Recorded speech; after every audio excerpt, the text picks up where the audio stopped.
What if the love you've been asking for has actually been showing up? It just didn't have any place to land. And listen, I know that sounds really irritating, right? Because you've been doing all of the things. You're self aware, you're doing the work, you're even showing up and trying to put yourself out there. And even with doing all of that, you still don't have the level of love and connection that you've really been craving in your life. And listen, I feel you because when I went through my decade ish long dating season, what felt like desperate dating, friend.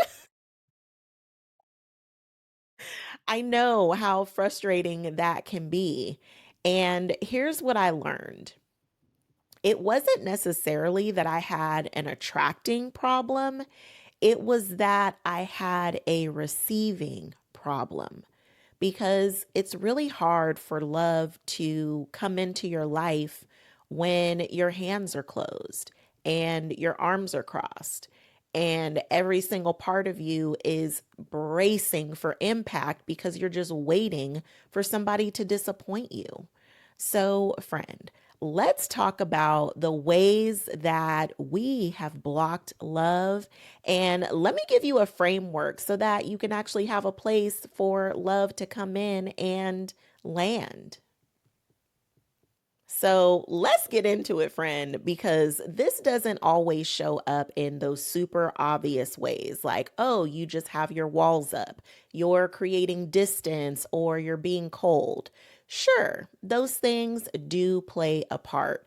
But what really gets you caught up is in those silent, sneaky ways where you low key play down your needs because you don't want to seem like you're being too much or doing too much.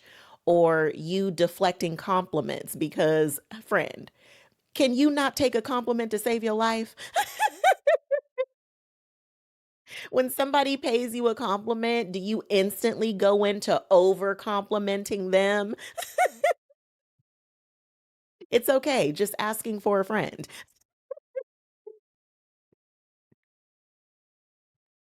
But it shows up in those small, silent ways that you don't always pay attention to. So you don't even always recognize when it's happening. And listen, it makes sense why this is going on in the first place. Because at some point you learned that it was dangerous to let people in, to trust someone without them having to prove themselves to you. You didn't want to be hurt or disappointed. And it happened so many times in the past that now it's caused you to be on guard. And listen, your nervous system learned the pattern. It learned the repetition. It started to discern and go into overprotective mode because it was just trying to protect you. And that's cool and all because, yes, should you have discernment? Should you be protective of yourself? Absolutely. But not at the cost of the very thing that you crave.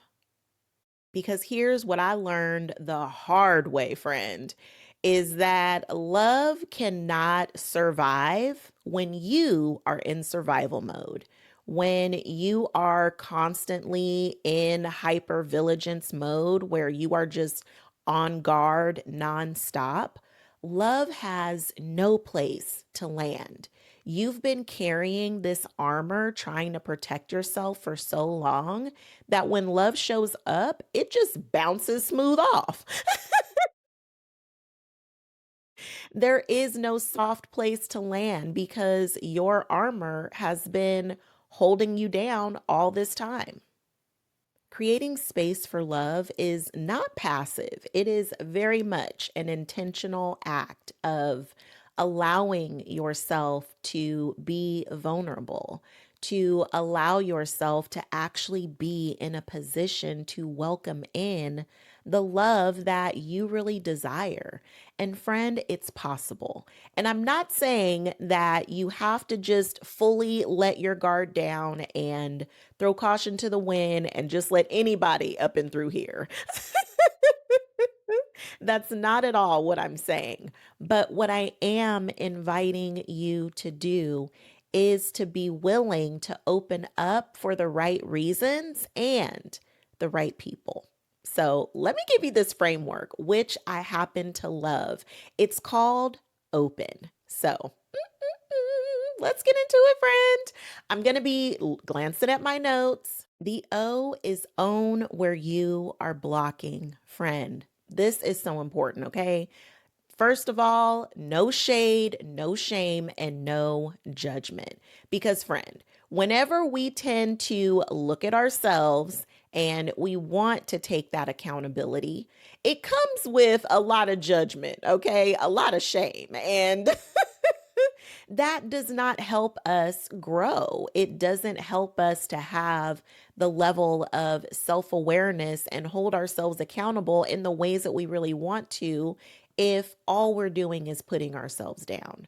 So do this with no shade, no shame, and no judgment. This is just simply noticing where are you blocking the very love or support that you're really craving and you want to call in? Is it showing up in your self talk? Is it in your thoughts or beliefs? Or does it show up when someone offers to help you and you say no because you want to be independent? And then you complain that ain't nobody offering to help you. Now, that may or may not have been me at a time or two, okay? But again, no shade, no shame, and no judgment. But, friend, this is so important to just notice it and name it because you cannot change what you do not acknowledge. Okay. So, this is simply just noticing where you're doing this and giving it a name. Okay. Okay. P is put down one thing you've been carrying. Friend, were you like me at one point when I would bring in the groceries and I was trying to do everything in one trip? So I was trying to grab every single bag that I had all at the same time, all because I didn't want to be making no multiple trips. I know that my neighbors had to get the biggest laugh out of me, friend. But I just invite you to put down one thing you are carrying. Because, friend, sometimes we act like no one can do what we do, and it's not going to be as good as you do it. And, friend, let's just say that that's true. But when you decide to put something down, you actually free up more space. And friend, you need some white space in your life, okay? I'm not trying to say that I know what your calendar looks like, but if there is no free space on that calendar, and if you are just jam packed back to back, friend, where are you breathing at? Because even your calendar needs some breathing room, okay? And remember, Erica Badu tried to tell us in Bag Lady, okay? You can't hurry up because you got too much stuff. So, friend, this is just the invitation to figure out one thing you can put down. Maybe there is something that you can delete from your calendar. Maybe there is something that you can delegate to someone else. It doesn't have to be something major that you really do care about the quality and attention to detail that really requires your level of expertise. But is there something on your calendar that you can delegate to someone else for them to help you out? Is there a delivery service that you can use instead of you having to be the one to go and do the pickup? find ways that can create more space in your life because love wants to expand in your life. But if there's no room for it to land, friend, we have some work to do. So I invite you to put down one thing. Make some space, okay? The E is expect good things because, friend, listen, one thing that we can be really good at is the worst case scenario, okay? We can worst case scenario with the best of them, okay? And usually, when I'm working with my clients and I ask questions about why they haven't tried something or why they're not doing something, it usually has to do with all of the reasons why they think it won't work or all of the reasons why they think it'll fail. And I'm not saying that we shouldn't be aware of the possibilities of the things that can happen, but possibilities also include positive things too. So, where can you expect people to exceed your expectations instead of not meet any of them?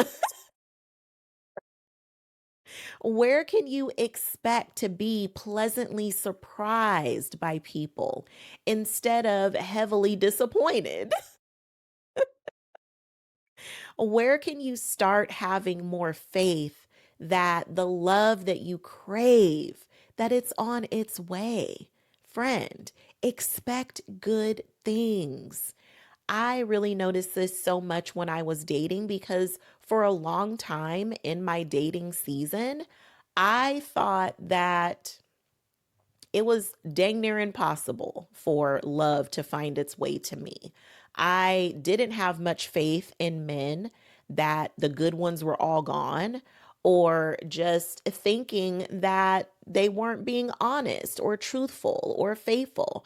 And listen, I gotta say, I really attribute a lot of that to not just my past experience, but love and hip hop was not helping my cause. I had to let go of love and hip hop just so I could trade it in for the Hallmark Channel because I needed to know that the possibility of said businessman was going to come around and sweep me off my feet, okay?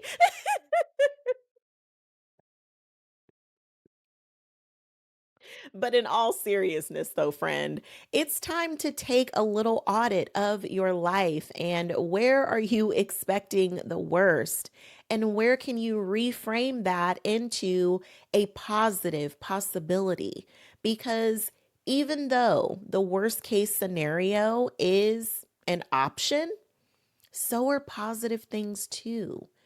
It is a very high chance that you get everything that you really, really desire and more.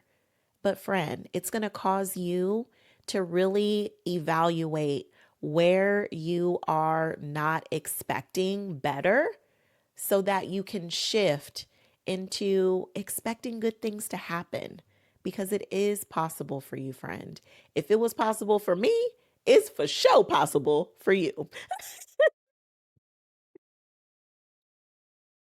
The N is notice love when it shows up and let it land, friend. I want you to really start to look around at where love is already showing up in your life because that was another pitfall that I had during my single season is I wasn't paying attention enough to all of the love that I already had in my life. I may not have had the romantic love that I really wanted, but I had an amazing family. I had amazing friends. And I was doing a lot of things that I loved to do. And there was already an abundance of love showing up for me. But when all I was focused in on the love that I felt that wasn't here, I wasn't really truly being grateful or appreciative for all of the different ways that love was already showing up and showing out in my life. So I really invite you to look for where love is already showing up in abundance. Is it showing up in you and your self love for yourself? Is it showing up in your family, your friends, your community, your networks, your colleagues?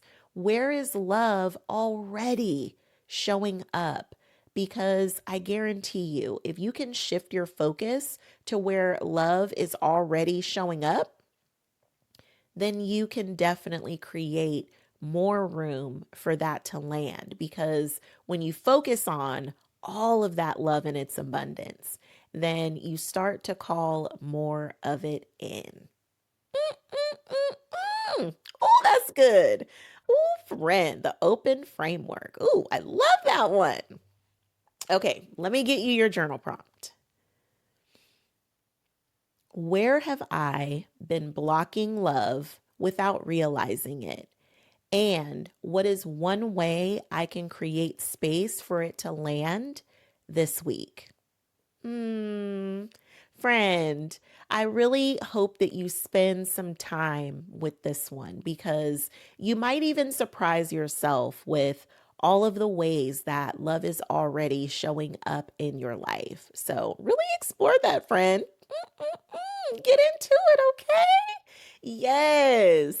And if you love journal prompts just like this, I will be sure to link the main character energy journal prompts for you down in the description because these are the types of prompts that really help you to connect to the best of yourself so that you can operate from that place now. It's not just about becoming this better version of yourself because there's already better existing within you now. So get connected to her today so that you can start operating from that space and making your decisions from that space because, oh, friend, that's how you really become her. Okay, okay. And let me see, I want you to meet me in the comments and tell me which letter of the open framework are you excited to start today? Because, friend, we are not just over here passively listening, we are actively implementing things into our life to create the change that you really want to see. And friend, I know that you are craving deeper love and connections in your life. And it really starts with doing all of that within your relationship with you. So good. Okay, friend, make sure that you meet me in the comments. I want to connect and celebrate you there.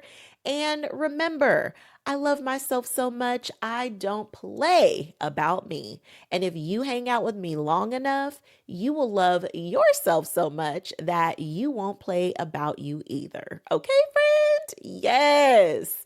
And I hope that you love this episode just as much as I love making it for you. And I will meet you in the comments and I will see you in the next video tomorrow.